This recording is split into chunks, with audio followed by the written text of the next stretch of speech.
قسمت 4، شب سوم. سینا دیگر نتوانست به تخت خواب برگردد. بقیه شب را در نور کم چراغ آشپزخانه نشست، در حالی که ذهنش آشفته بود و فنجان قهوه‌اش سرد شده بود. او سعی کرد منطقی فکر کند. شاید یک فکر است. شاید یک نقص فنی پیچیده. اما تصویر آن چشم‌های سیاه و بیجان هر توجیه منطقی را از بین می‌برد. با طلوع آفتاب دیگر تصمیمش را گرفته بود. باید حقیقت را می‌فهمید. قبل از اینکه شب سوم فرا برسد. اولین قدم بازبینی دقیق فیلم شب دوم بود. او ویدیو را روی صفحه بزرگ کامپیوترش منتقل کرد و فریم به فریم اون 3 لحظه‌ای را که زن نگاهش کرده بود بررسی کرد. با زوم کردن روی صورت پیکسل بندی شده متوجه جزئیات وحشتناکی شد.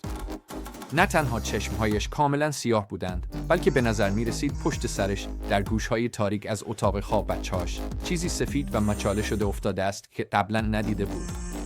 یک عروسک یا چیز دیگری. دلش هری ریخت. سریعاً لباس پوشید و به سمت اتاق کودکش رفت. با اینکه حالا روز بود و نور خورشید اتاق را پر کرده بود، باز هم احساس سرما و سنگینی می‌کرد. به گوشهایی که در فیلم دیده بود نگاه کرد. آنجا هیچ چیز نبود. فقط فرش خالی. عرق سردی روی پیشانیاش نشست. اگر آنجا چیزی نبود، پس در فیلم چه دیده بود؟ بعد از ظهر شد و اضطراب سینا به اوج خود رسید. او تمام دوربین‌های خانه را از برق کشید و کنار در ورودی اتاق خواب کودک نشست، در حالی که یک چوب بیسبال در دست داشت. او قصد نداشت بخوابد. او منتظر شب سوم ماند. ساعت به ساعت 20:40 دقیقه نزدیک شد.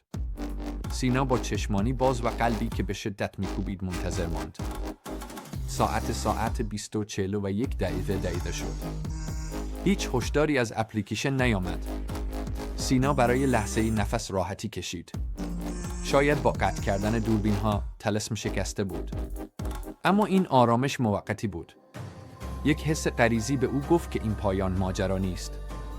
چند ثانیه بعد صدایی از پشت در اتاق خواب کودک آمد. صدای خشخشی نرم. انگار چیزی داشت خودش را روی زمین می‌کشید. سینا چوب بیسبال را محکم‌تر گرفت. او دیگر از دوربین‌ها نمی‌ترسید.